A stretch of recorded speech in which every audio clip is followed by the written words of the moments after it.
We're putting on our GM hat as we go through the Giants roster and figure out draft, re-sign, or free agency at each position of need. That's coming up next on the Locked On Giants podcast. You are Locked On Giants, your daily New York Giants podcast. Part of the Locked On Podcast Network, your team every day.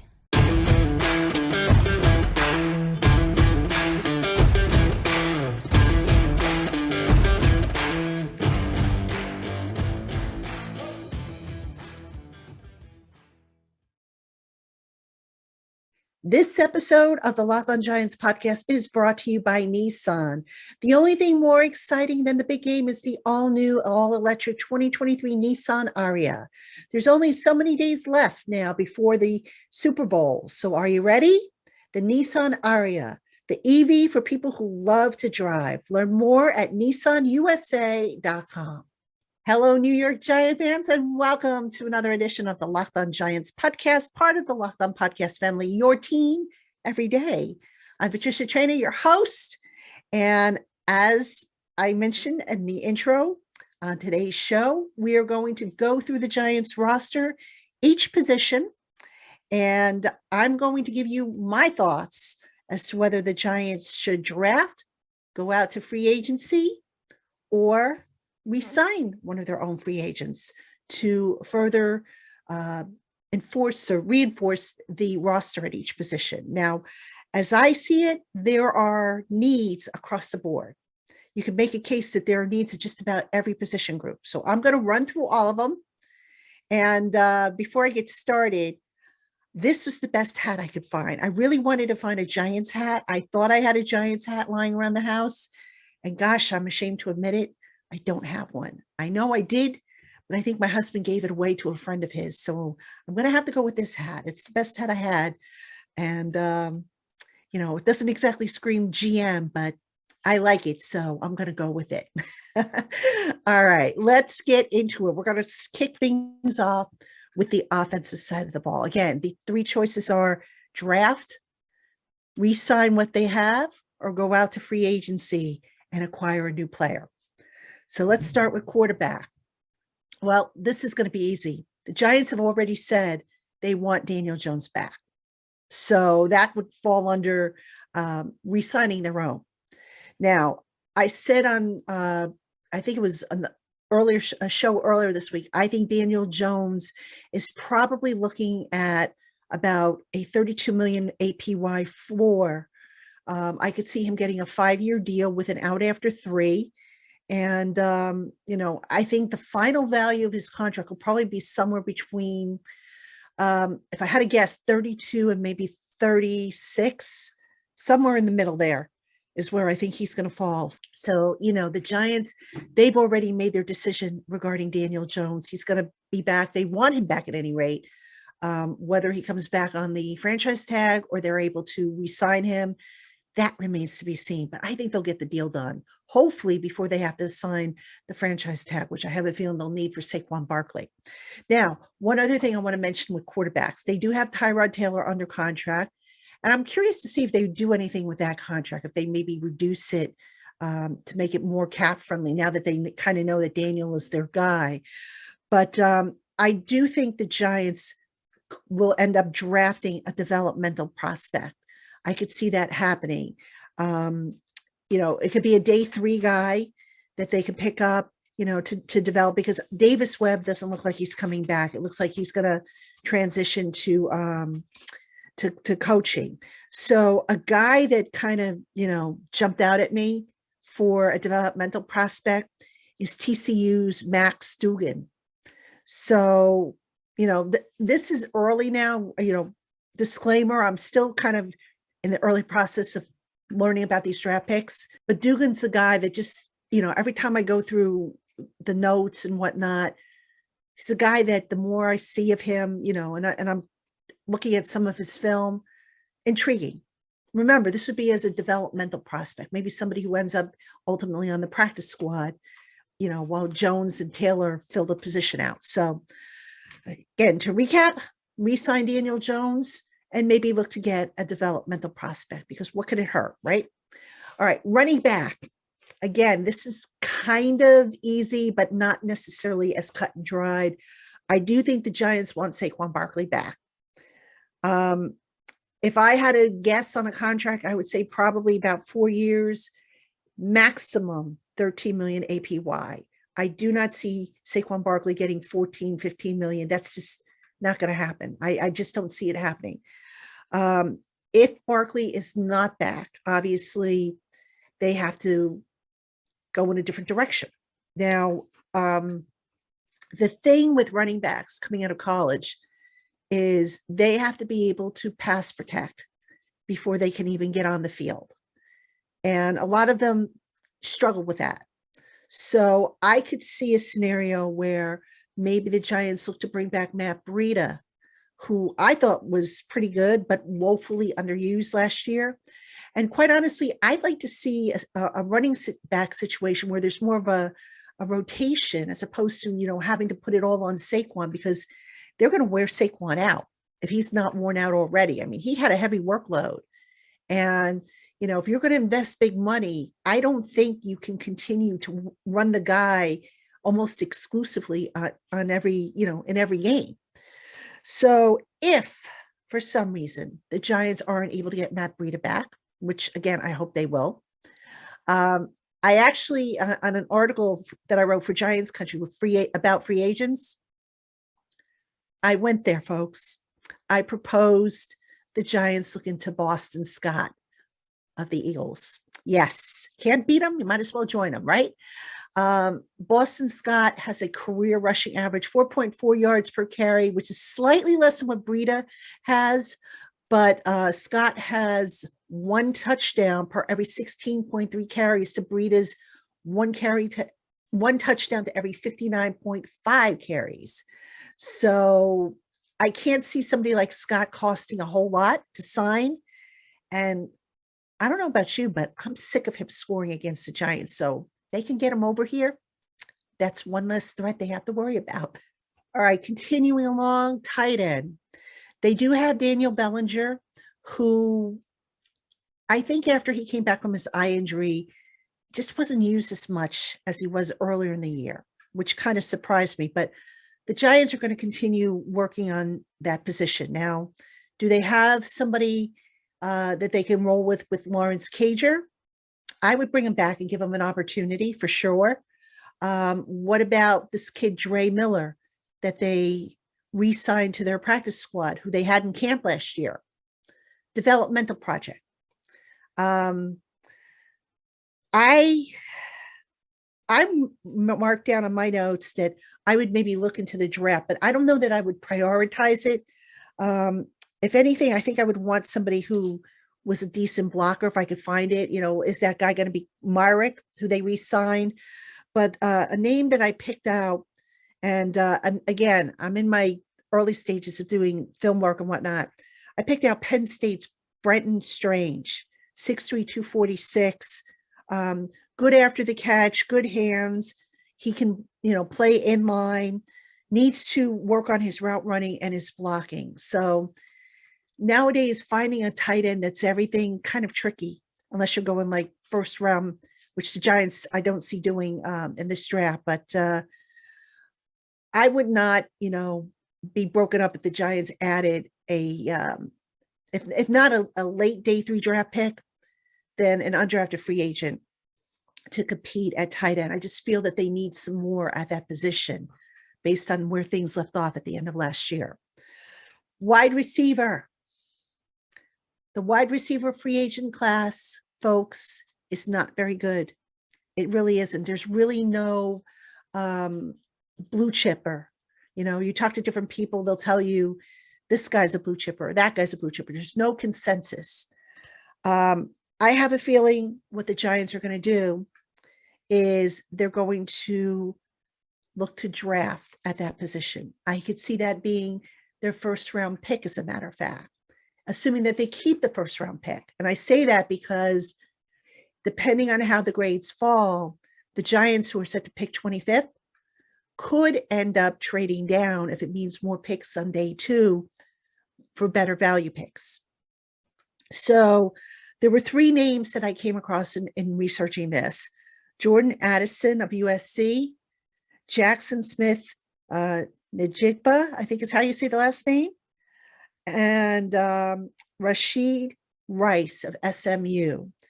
And again, early projections have Jackson Smith Najigba as the guy that seems to be favored to go to the Giants. Although I got to be honest with you, having done, a little bit of work on that, Rice is intriguing to me because he's got good size, he's got athleticism, he can win after the catch. The one negative in his game are the drops. So if he could clean that up, maybe there's something there. I don't know. I mean, the Giants need receivers. We can all agree on that. Darius Slayton is probably not being re-signed. Isaiah Hodgins is an exclusive rights free agent. I think he will be back. Wan'Dale Robinson, I don't know if he'll be ready to start the season since he's coming off that injury. I think Sterling Shepard, if he is healthy, will get an opportunity to compete. Although I don't think he's the long-term answer, obviously. I mean, it's great if they could have him back, but not at the expense of potentially adding somebody with, who's a little bit younger and with a better injury history. So when Joe Shane said actually during exit day that, he kind of downplayed having a number one receiver on the roster, made me wonder if he really thinks there is a legitimate number one out there that he's got to have. Now, keep in mind that guys are going to get cut in the coming weeks. So it's possible that maybe the complexion of the free agent class will change. But right now, as I record this, not a very good class. So I think draft is the way to go to supplement the wide receiver group. All right. Rounding out the offense, let's talk about the offensive line, specifically the interior. So here's what I would do if I'm the Giants. I would get a legitimate college center. John Michael Schmitz is a guy that, the name keeps popping up. I don't know if he's there by second round. Maybe they would have to trade up maybe to get him because I don't think Schmitz will last late into the second round. So what I would do, draft a young center, start to develop him. Maybe you start the season now with either Nick Gates or John Feliciano as your center, both of them being unrestricted free agents. Gradually, then you transition to the rookie once he is ready to go, or maybe he'll be ready to go, day one, you never know. But I would definitely look to get my long-term center. Right now, the Giants last year, they dealt with guys who were basically converted guards. And I would like to see them get a guy who has played the position almost exclusively in college. John Michael Schmitz of Montana has done that. So offensive line, draft. Now, do I think the Giants might supplement the offensive line with free agent signings, specifically their own? Absolutely. I do not think both Feliciano and Gates will be back. I think it's going to be one or the other. Would not be surprised if it's Feliciano. Just a gut feeling I have. And I hope I'm wrong because you guys know how I feel about Nick Gates and what a warrior he is. But I just have a feeling that it's going to be Feliciano.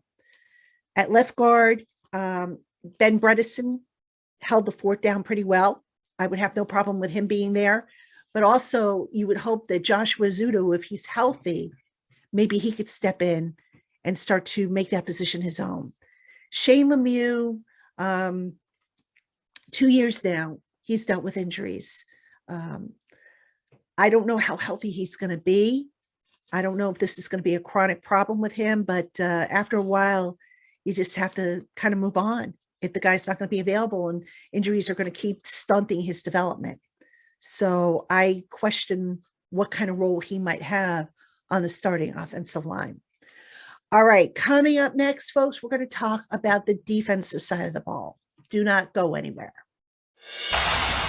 Hey, Giant fans, hope you're enjoying today's show in which we are trying to figure out if the Giants should draft, go by a free agency, or re-sign their own in order to build up the roster further. And speaking of building up rosters, if you've ever dreamed of being an NFL GM and managing your own football franchise, Now your dream can come true with Ultimate Football GM.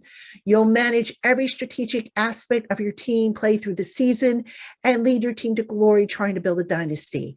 You'll decide on hiring the right coaches and coordinators, trades, free agents, and the draft. And best of all, you'll do all of this in a realistic game world that is free and playable offline where you can compete against your friends. We've created a Locked On League for you to compete against Locked On fans all over the world. Can you be the ultimate Locked On Football GM? Simply go and choose Locked On League in the app to join us. And right now, Locked On Giants listeners get a 100% free boost to their franchise when they use the promo code Locked On. That's in all caps.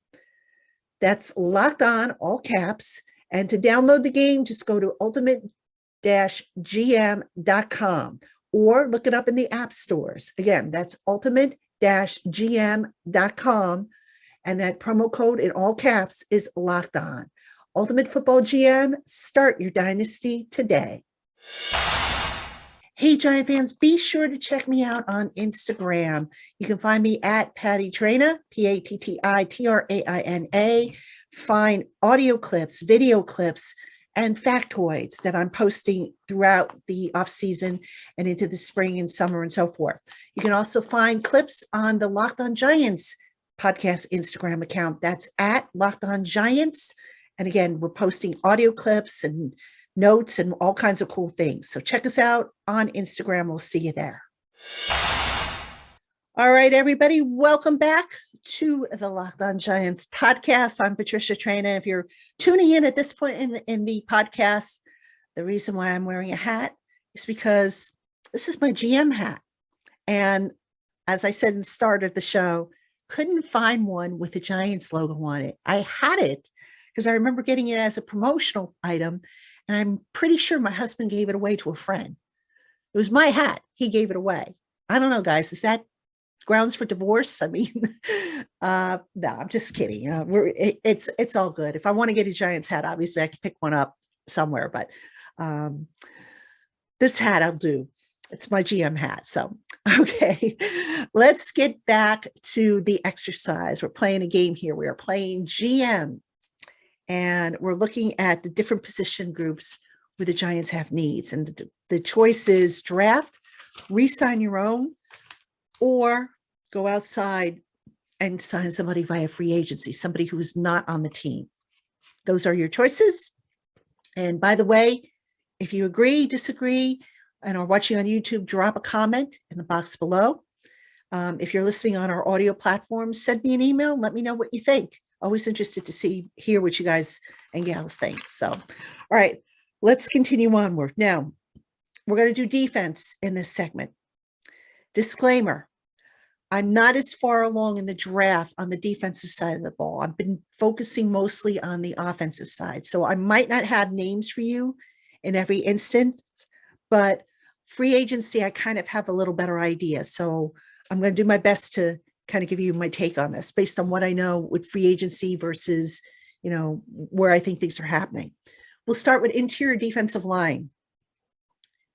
Justin Ellis is a unrestricted free agent. I don't think he comes back.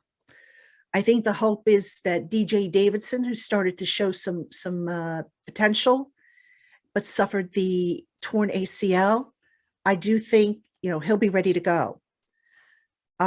Nick Williams, who also showed potential, not so sure they bring him back. He's coming off of a biceps injury. But that being said, the Giants do have some young talent. I mentioned Davidson, who's coming off the injury, Ryder Anderson, who can play on that defensive line, not necessarily on the interior, but, what I would do if I'm the Giants, I would go free agency at this position. And a guy I would maybe look at, and I'm going to break my own rule here, but I would look at Jonathan Hankins, for one time a Giant, currently an Eagle. Jonathan Hankins is getting up there in age, still very good player. For veteran depth, he could be a load. And if you remember, a few years ago, a lot of us wanted the Giants to re-sign him, and he went off in free agency and signed elsewhere. Now, the Giants hopefully have put a stop to letting defensive linemen walk out the door to replace him with draft picks. I think they have put a stop to that. Dexter Lawrence, who's entering the 5th year or his rookie option year, should be here for a while more.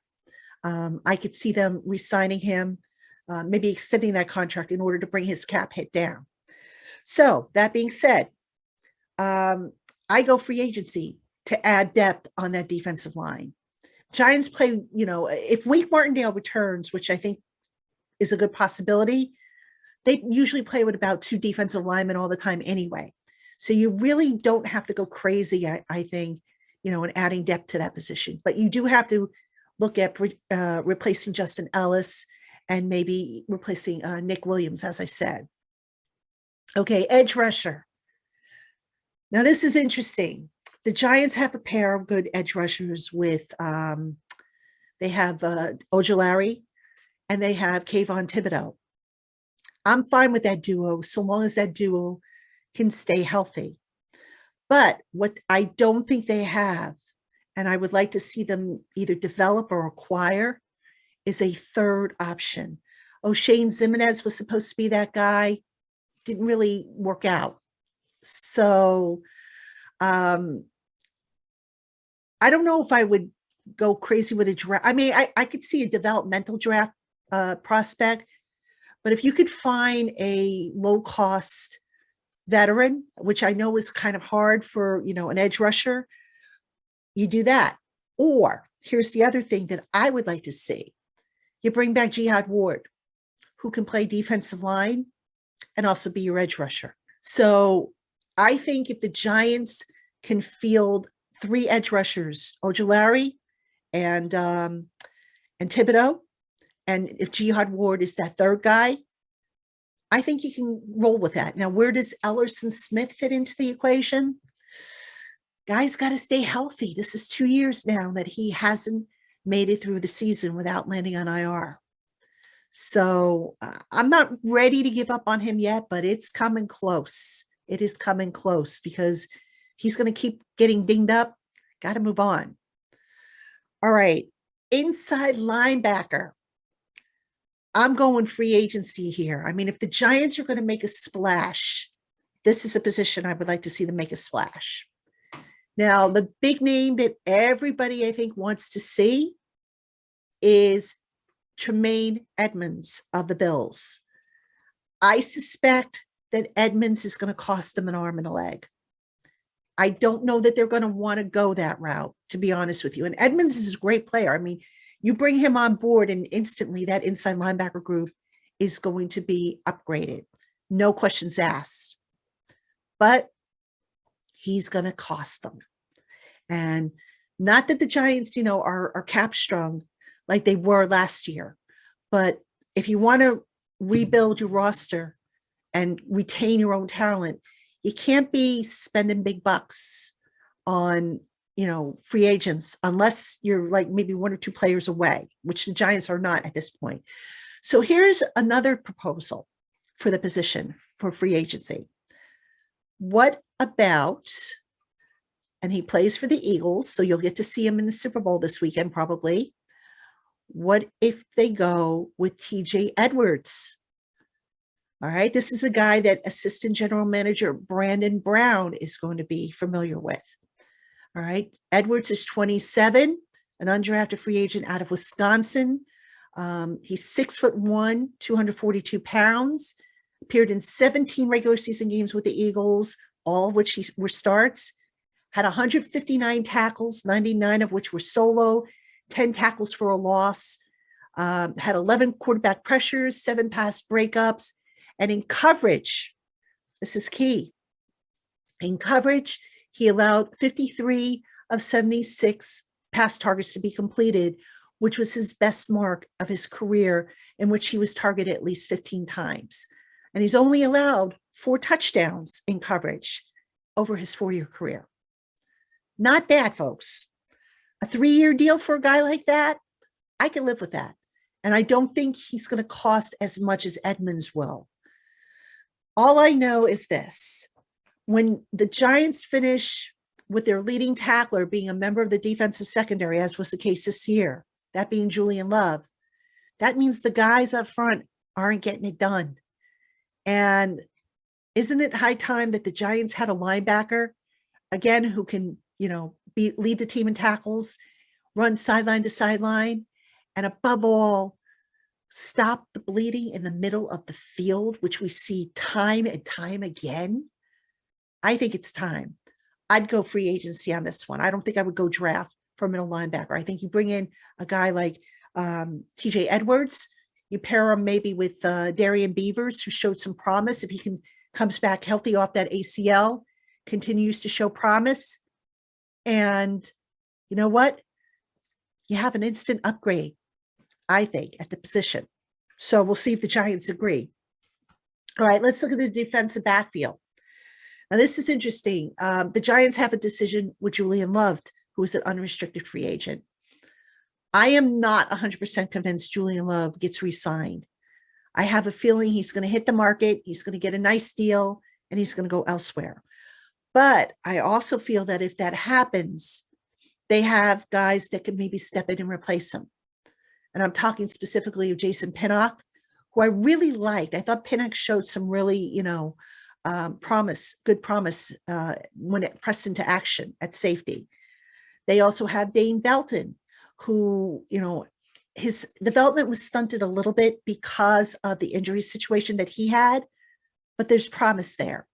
So I'm not so sure that if the Giants were to lose Julian Love, it would be that catastrophic. They have guys that can replace him. And then they can always, add a free agent, an undrafted free agent for additional depth, or if they have a leftover draft pick on day 3 that they want to devote to a safety, go for it. But I think it's safety. They're okay. Now, here's the factor that we don't know, and that's with Xavier McKinney. McKinney finished the year with his hand in a splint. And he spoke about how at the end of the year, during Baggy Day, how he was going to hang around the facility to continue his rehab with his hand. So I'm curious to see how far along that hand progresses, how far along he goes in his rehab. Because if that hand doesn't return to normal, then you got to ask yourself, what are we doing for the future here? I do think McKinney's going to be okay. I think he will, get that hand grip, that grip strength back to where it needs to be. It's just going to take some time. And right now, time is on his side. All right, cornerback, the last position of the group. This is a need. I think, hands down. When the Giants had to cut James Bradbury due to salary cap reasons last year, I don't think they ever recovered. I really don't. They tried Aaron Robinson in the position. Robinson was a career slot cornerback in college. Good size, looked good in training camp going against the receivers. And then he got injured again. Got to get another option there. I'm sorry. If I'm them, I get another option. I move Aaron Robinson, if he is healthy, to the slot, which is the position I think they ultimately wanted him to be. And I put another guy out there on the outside corner opposite of Adoree Jackson. Now, do I draft or do I go free agency? Well, I lean towards free agency in this one. There are 2 names that I'm going to give you, one of which I think is going to cost a little too much, maybe be outside of the Giants' budget, and one which may or may not hit the open market, depending on what his team does in terms of the franchise tag. The guy I think is going to cost them an arm and a leg is with Tampa Bay. It's Jamal Dean. Jamal Dean really has developed into a good cornerback over the years. And I think he's 6'1", 206 pounds, allowed 54.7% of the pass targets against him to be completed, of which 50%. He allowed 54.7% of the pass targets against him in his career to be completed. Last year, 2022, it was 50%. And this year, he also posted a career best 57 tackles and only missed 1 tackle, all right, in 884 snaps played. Not bad. 26 years old. He's probably going to be the top cornerback in this market, in this free agent market. So if the price tag is too rich for the Giants, here's another name I'll give you. Jonathan Jones of the Patriots, assuming that this guy is not tagged. Jones is a little, shorter than Dean. Jones is listed as 5'10". He allowed 54% of the pass targets against him to be completed last year, finished with a 77.1 NFL rating, and was the second best cover corner on the Patriots behind teammate Jack Jones. And this, despite the fact that Jonathan Jones was the most targeted of the two starting cornerbacks that the Patriots had. So I would look for a free agent to step in. Now, they do have Cordell Flott, who, I think there are still concerns about the durability. So could he potentially move into that starting job? Possibly. But is he more of a slot cornerback? Remains to be seen. Could they bring back Fabian Moreau? Well, yeah, I suppose they could. But do they want to? Do they maybe want to get younger at the position?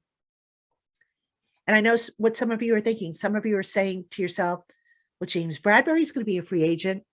He's not coming back. Not after what went down last year and how the Giants basically held on to him to the last possible minute, thus depriving him of a chance to really shop around. Although, hey, at the end of the day, look at where Bradbury is. He's on a team with a chance to win a Super Bowl ring. So kind of worked out for him.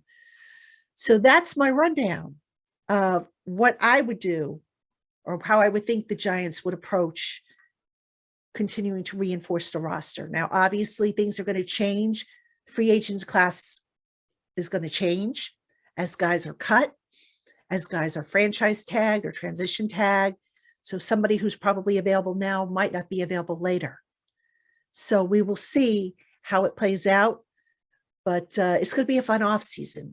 And I have a lot of faith in Joe Shane to get this done. All right. Coming up, I have a listener submitted question. Don't go anywhere. Hey, Giant fans, playing daily fantasy based on player projections has never been easier when you visit prizepicks.com. Pick 2 to 6 players, and if they go on to score more or less than their prize picks projections, you win up to 25 times the amount of your money on any entry. There's no competing against other people. It's just you versus the projections available. Prize Picks is currently operational in over 30 states and in Canada, and they offer projections on every sport. Entries can be made in 60 seconds or less, and Prize Picks offers safe and fast withdrawals. So go ahead and download the Prize Picks app or go to prizepicks.com to sign up and play daily fantasy sports.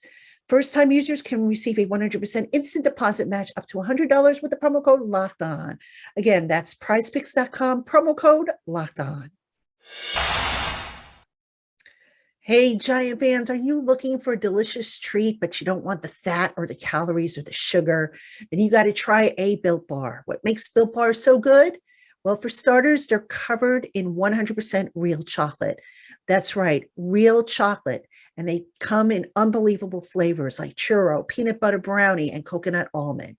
These delicious protein bars taste like a candy bar, but don't have the guilt. Most Built Bars have about 130 calories, 4 grams of sugar, and a whopping 17 grams of protein. And now you don't have to wait anymore for a box to get delivered from Built.com. Simply pop into your local Walmart or Sam's Club and grab yourself a box of Built Bars. You can thank me later. All right, everybody, welcome back to the Locked On Giants podcast. You have Patricia Traina here with my GM hat on. And in this segment, we're going to do a listener question. So this was submitted to me via email from Stephen G. And it's on my phone here, so I'll just have to read it to you. He writes, the Shane Dable management team has done a terrific job. We love what they have accomplished so far. With the past connection to Buffalo, management has been able to bring in some players they are familiar with and who are compatible with the Giants system. As time goes by and the connection cools, will management have continued success finding value players? Stephen, thank you for the question, and thank you for being a listener of the Locked On Giants podcast.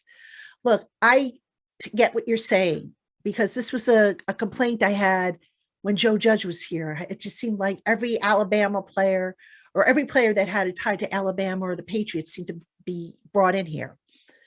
But to answer your question, I'm not worried about the connection cooling down. And the reason for that is that I think Shane has modernized how the Giants scout. He has specific ways and characteristics and whatnot that he looks for. I think he works hand in hand with Brian Dable and the coaching staff to get them the type of players that they need to be successful. So I'm not worried about that, Stephen, not at all. I get what you're saying. The familiarity, is that going to dry up? Well, in time it will. But that's where you now rely on your scouting staff and your homework that you do on these players. And if you can't trust that, then what are you doing? You've got to be able to trust yourself to make decisions. Not everybody that the Giants brought in last year were necessarily tied to Buffalo. A few people came from Baltimore. The college kids, they had no previous ties. I mean, these were all guys that, Shane and the scouting department looked at.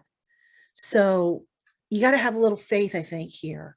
Yes, it would be great if you could go with what you know, but I think this particular management regime is not afraid to think outside the box, to go outside the box and pick up players that, they've done their homework on and feel comfortable adding to the locker room. Okay, one more question from the listeners. This is from Michael T, who writes, the Giants have limited cap space. How do you expect them to sign free agents? Michael, I say this all the time. When you sign a free agent, most times the first year of the deal is going to be a low number. It's going to be manageable. You're going to be able to do a lot. Now, here's where the danger comes in. You don't want to go crazy signing a bunch of free agents, because if you do that, guess what? In year 2 of the contracts, the number is going to swell. And that's where you have to start, reassigning money. That's what got the Giants into the salary cap mess to begin with last year. They kept restructuring guys. Contracts kept expanding. And now all of a sudden, you have no money to do anything. But you have to be judicious about this whole thing, this whole process. So, you look at Daniel Jones, for example, and we say he's going to sign for $35 million APY. That doesn't mean that his cap hit is going to be $35 million APY, not his first year at any rate, because the idea is you give him a low base salary. He's getting a signing bonus, which is cash up front after he puts his John Hancock on the dotted line. And guess what? He's happy. He's got his money. The Giants have a low cap hit, because it's the prorated the signing bonus is prorated over the life of the contract. Case closed. So that's how you can sign a bunch of guys, despite having, regardless of how much money that you might have on the cap. Now, again, you don't want to go crazy. You don't want to sign 10 free agents on the basis of, well, it's a low number now, so I'll worry about it next year. No, you can't do that. You have to be smart about it, but it can be done. All right. So it's just a matter of keeping that first year number down. So it's a little under the APY, but basically the APY is determined based on the total value of a contract divided by the number of years. That's where we get the APY. And if it's off a little bit the first year, so be it. It's not uncommon. So hope that answers your question. All right, Giant fans, that's going to do it for me here on the Locked On Giants podcast. Make sure you keep it here all week long. Now, again, there's no Locked On Live this week. I am hoping to do a Locked On Live show after the Super Bowl with Tana and the dog. That would be our salary cap show. So keep it here. I'll let you know what's coming up. And we'll see you again tomorrow, Giant fans. Take care.